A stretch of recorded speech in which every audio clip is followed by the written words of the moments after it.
This is Back Talk by Successful Black Parenting Magazine, the most listened to podcast for parents by parents.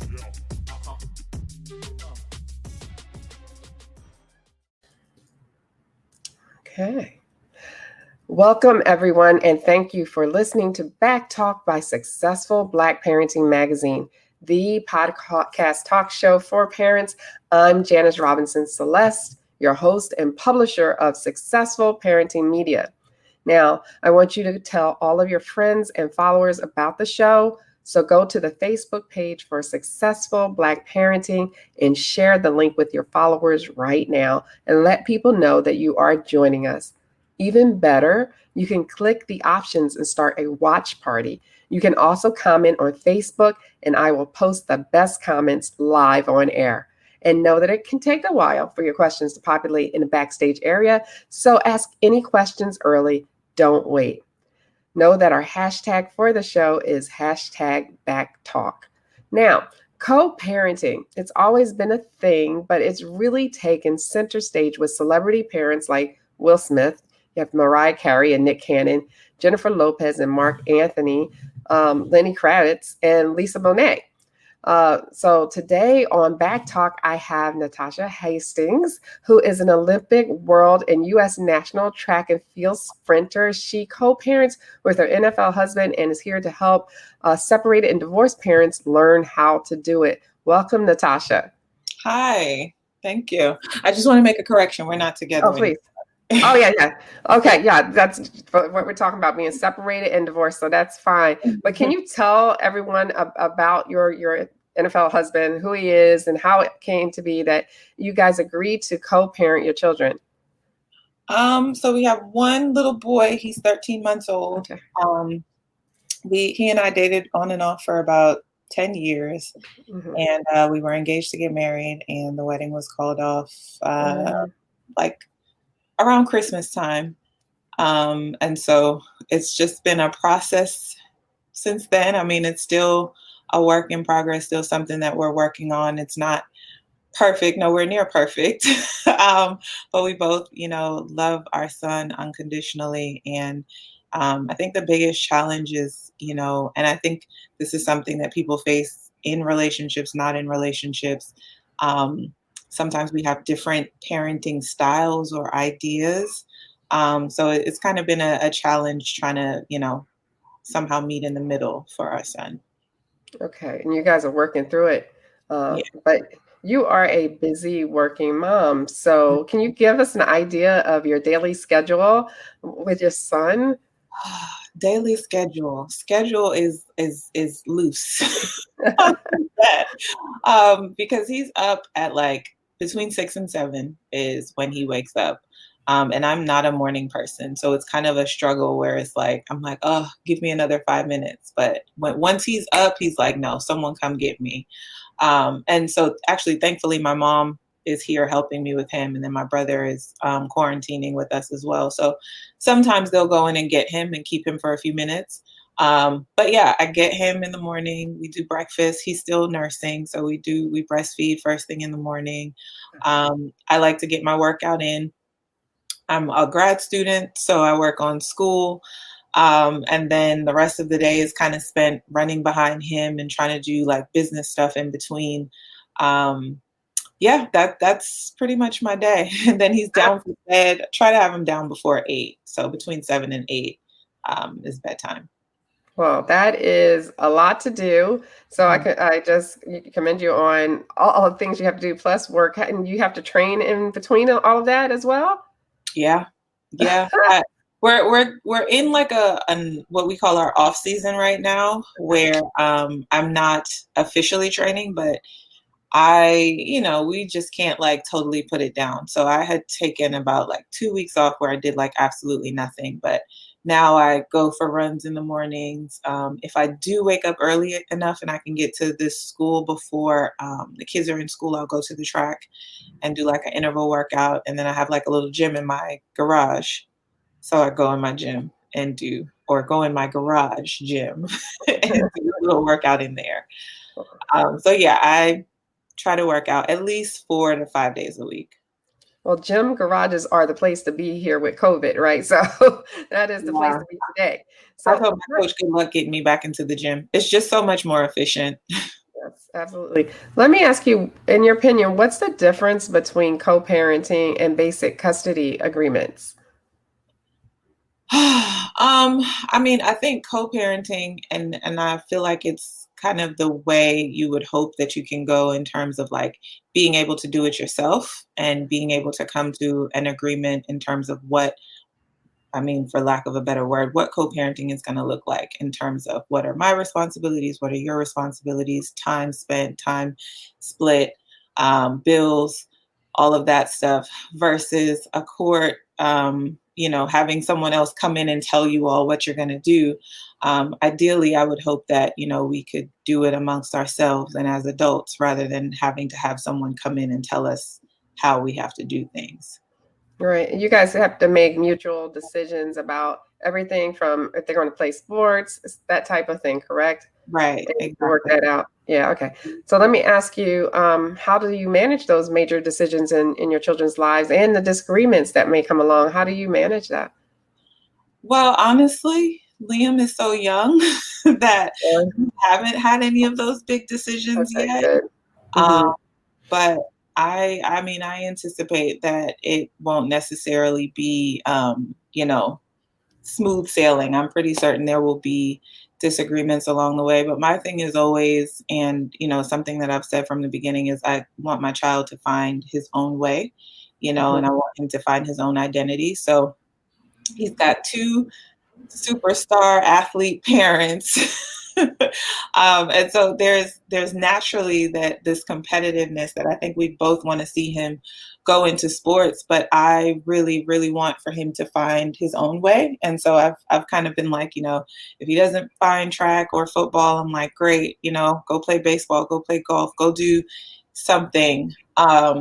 Whereas, I mean, I can't really speak for his dad, but I'm sure his dad would love for him to follow in his footsteps. Whereas I'm kind of the one that's like, the concussion, CTE, all of that stuff, like go do your own thing. So, I mean, we'll see. I'm prayerful that, we kind of allow him to try out just about everything. And then he, decide for himself what he wants to do.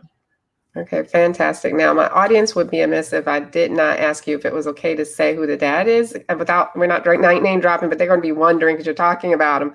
Is it possible you could tell us who? I'd rather not. Oh, okay. It's fine. Whatever you're comfortable with, it's fine. I didn't want to say it without asking. Yeah, okay. No problem. If you search me, you'll find it, but yeah. No worries. No worries. It's okay. I don't want to make you uncomfortable with that. So, we respect that. Let me ask you about this because communication is key in co-parenting, right? Mm-hmm. So you always have to provide the information that you expect the other parent to give you. You have to kind of say, okay, treat someone else, your other parent, as I want to be treated. So what advice would you give to a parent who might be going through this for the first time, especially when another parent might refuse to communicate? Like, what can they do? My two biggest things that I keep at the forefront is what's in the best interest of my child, and then respect. At the very least, I feel like a very big part of parenting is not just how you parent, but the example that you set for your children. And if we can't, have the common courtesy to just be respectful of one another, and that's everything from having self-respect, respect for my child, respect for my child's father. I think those are the two biggest things to remember, that like you really need to keep your child's best interests at the forefront, and you need to be respectful of one another. And as I'm saying that, I'm also thinking of something else because I'm like deep into mental health. I'm in therapy. That's actually what I'm in grad school for, but also, understanding each other's boundaries and, what each parent needs. And each parent needs something different in order to show up and be the best parent that they can be. So, I think it all kind of goes back into that respect thing of like communicating, okay, well, this is what I'd like to see happen. This is how I'd like to see it happen. How can we make this happen in a respectful way? Okay, that's perfect. And that is very ideal. I hope that everyone gets to experience that because it is much better for the child in the long term, especially. Do you put everything in writing, whether it's an email or do you guys, are you at the point where you can just say it and it works for you? I'm a fan of things being in writing. Okay, good.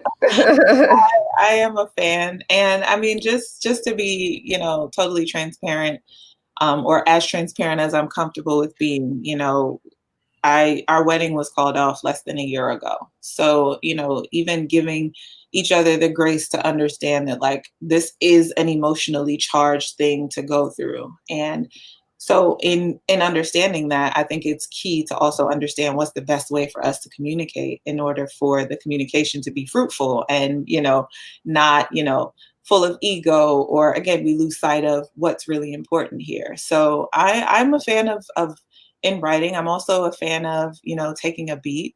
I have found that there have been times where I'll read something and I'll kind of get a little bit worked up.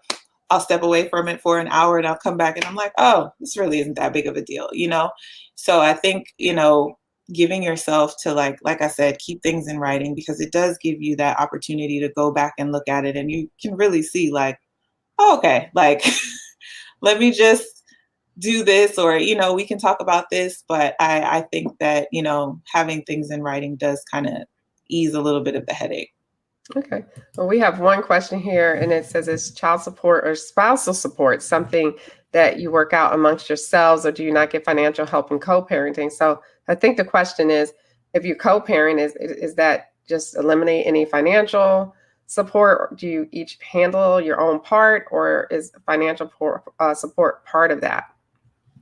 I think it's I guess like case specific, what works for you, and what does the child need?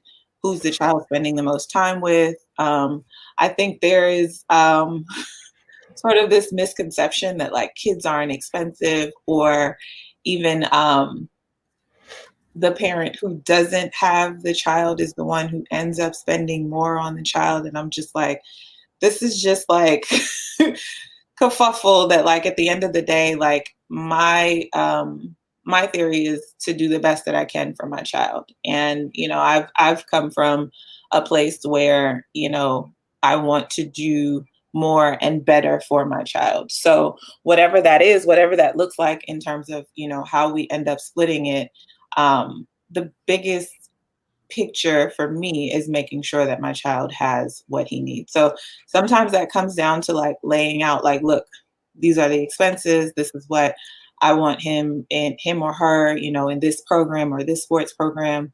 How are you willing to contribute? Or, sometimes it's easier for people to not have to go through that every step of the way. And we just agree like, this is an amount that we're going to agree upon. But I think it's really case specific, and it really depends on mom and dad and what works best for mom and dad.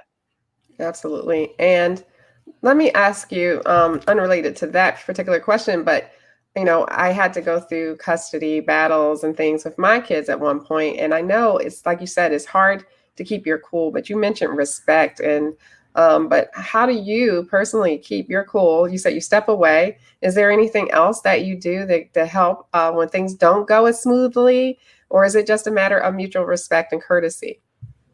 Well, my therapist is on speed dial. And I know that that's something that it's I guess it's in some ways a luxury that not everyone has access to, right? But one thing that that my therapist advised me on, and that I always go back to is try to focus on the things that are real, because we can kind of get caught up on our egos and, how we think a thing is supposed to be or supposed to look or supposed to flow. But I really try to stay centered on what's real. And what's real for me is making sure that my son, is in a peaceful environment, that he has happy parents, because I think, the happier the both of us are, the happier our boy will be. But really, I mean, also, I try my best to ignore whatever foolery. Like if it's something that can be ignored and like I said, it's not real, easier said than done. And I've definitely had, experiences where I've had to lean into my village, that be my mom and some close friends, but, really take the time to like say, okay, this isn't real. This is an emotionally charged situation right now.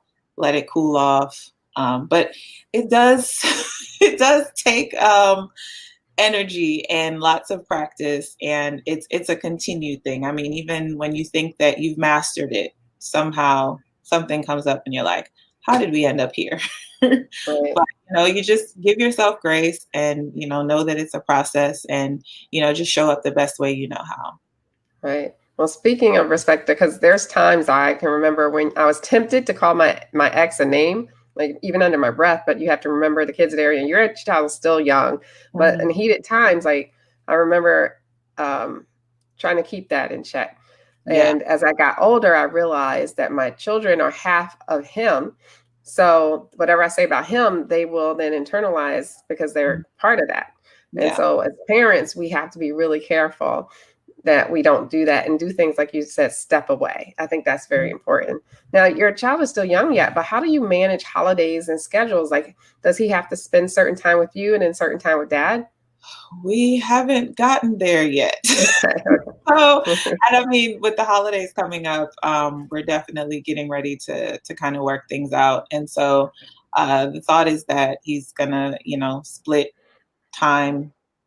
I guess Christmas he'll split time here, split time with his dad, and New Year similar, and then but we'll see. I mean, I'm a very big like Christmas, birthdays, holidays. Like I love those things. So it is something that I'm like emotional about. Like, oh my God, I want to make sure that, of course, I want to have my son with me, for those moments. But I do have to share him. So I don't know exactly what that looks like, but I do know that he'll have time with both of us. Are you guys in close proximity to one another, or will it involve travel for the baby? By then we're supposed to be in close proximity. Okay. So we're still kind of like in transition, figuring things out kind of thing. But by then it should be, yeah. Yeah, I had to put my kids on a train because I was afraid of them flying so far. I was in Florida and dad was in Philadelphia. So either way, they were school age to teens when they were doing that. It's just it's terrifying when they're far away. So I'm glad that you're going to be close to one another. Let me ask you. So I'm going to start to wrap things up a little bit. But from your experiences, what is like one of the most important things that you took away from co-parenting that you would like our audience to know that can help them maybe in the same situation? I'm going to go back to that word respect, man. Yeah. Okay. Because I think when everybody gets to walk away from a situation feeling like their voice was heard and they were respected, and that's everyone down to the child. And I mean, again, my son is 13 months, so it's a lot of goo goo gaga, but I'm very much in tune with like, what are his needs right now? What do we need to do for him? Yes, we'll get to a point where he can talk and he can tell us what he needs, and he's not like fully dependent on us, right? But I think it's really important that general basic respect be met on all levels for everyone involved, from kids to parents, because there's nothing worse than walking away and feeling like you weren't heard or you were disrespected, and it does nothing but impact the child. And so I think that's the biggest thing. And I'll say it again. I think parenting is more than parenting. It's setting an example, and it's setting an example in every way, from how you treat others and the treatment that you accept from others. So respect, man. I can't say it enough. That's a big one. I mean, if we don't have respect for one another, it can really spiral out of control quickly. Yeah. So we need to have that as a baseline. Do you have a co-parenting mentor, or are you just working it out on your own? Like, is it someone you look to? We're going to start a co-parenting facilitating situation. Yeah. Okay. I think we need more support for that, because it's more civil usually than most custody battles. You hear battle right there, that's negative. Mm-hmm. So maybe we need some more support groups for co-parenting or Facebook I'd groups. I'm sorry to cut you off, but I'd like to see more Black people in that space. Mm-hmm. And going back to therapy, like it was huge for me to find someone that looked like me for me to go and talk and have these conversations with. And I think, when we talk about the family dynamic and how, we parent, especially, I don't want to say especially because we've always, been in racially charged situations and had to be mindful of how we raise our boys and girls. But I think it would be so beneficial to have more, co-parenting facilitators out there that look like us to help us through this transition. I think you're right. Having people that look like you can help you to relate. They understand what you're going through. So that's really important. And I hope that we can see more of that. And maybe even the magazine can step up and provide a space for co-parents and authors who want to write articles about it, or even a meetup or a group that we can have online, because I think that's important. Even when you're just going through custody, you don't know how to handle it. You sometimes feel like you're just going out of your mind because some of the decisions that are made for you in those battles can be devastating, and you can't. It's hard to understand. So so I think that's something that we can even step up to do. Let me ask you, where can our audience follow you on social media? Because you're a sports star too, so we want to keep up with what you're doing and all your achievements, and just stand you and clap for you and cheer. So where can we find you? I am Natasha Hastings on everything. So okay. Natasha Hastings, Instagram, Twitter, Facebook, NatashaHastings.com. Shouldn't be a problem to find me. Just type my name in. Awesome. That makes it so easy. So that's it. Well, I want to thank you for coming on Back Talk today to talk to us about co-parenting and giving us this insight on how to do it successfully. So thank you, Natasha. Thank you. Thank you for having me. All right. So here we go. We're going to end the show, guys. And I want to thank you for participating and listening to Back Talk by Successful Black Parenting Magazine, the live stream and podcast talk show for parents. If you missed part of the show, no worries. You can just wait a few minutes and click the replay of this podcast, share it with anyone who needs to hear it, and let's get the word out. I broadcast every Saturday at 11 a.m. And next week, I'll be talking with Dr. Rihanna Elise Anderson about the talk, especially about how to reduce racial stress and trauma to raise a well-balanced, healthy child. Be sure to visit our syndicated podcast replays on Anchor, Spotify, iTunes, Android, and more. You can find us on Facebook, Twitter, and Instagram. So don't forget to check out our website at successfulblackparenting.com, which is full of great content to help you to thrive and not just survive as a parent. Until next time, I wish you all the best and much success. Take care.